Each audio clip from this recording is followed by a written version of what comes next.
صدق أو لا تصدق، في عضلة واحدة بس مسؤولة عن 70% من التنفس. خليكم معايا لأن معلومة طبية واحدة ممكن تغير تفكيرك كله.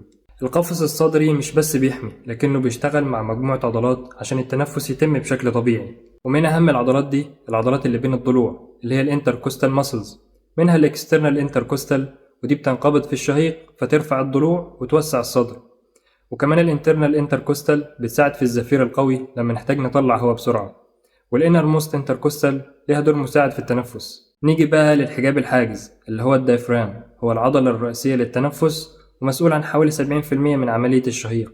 شكله زي القبة بينفصل به الصدر عن البطن، وأثناء الشهيق بينقبض وينزل لتحت فيوسع حجم الصدر ويدخل الهواء، وأثناء الزفير بيرتخي ويرتفع لفوق فيقل حجم الصدر ويخرج الهواء.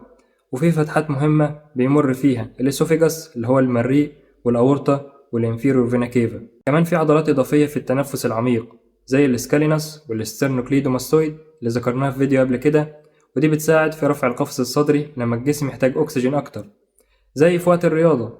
فبالتالي أي إصابة في عضلات التنفس أو كسور في الأضلاع ممكن تؤدي لحاجة خطيرة زي البارادوكسيكال بريثنج اللي هي التنفس العكسي. المعلومة اللي هتغير تفكيرك هنا إن لو الحجاب الحاجز وقف عن العمل، التنفس الطبيعي مستحيل يحصل حتى لو الرئة نفسها سليمة. تفتكروا إيه اللي ممكن يحصل لو العصب الحجابي اللي هو الفرينك نيرف اللي بيغذي الدايفرام اتقطع؟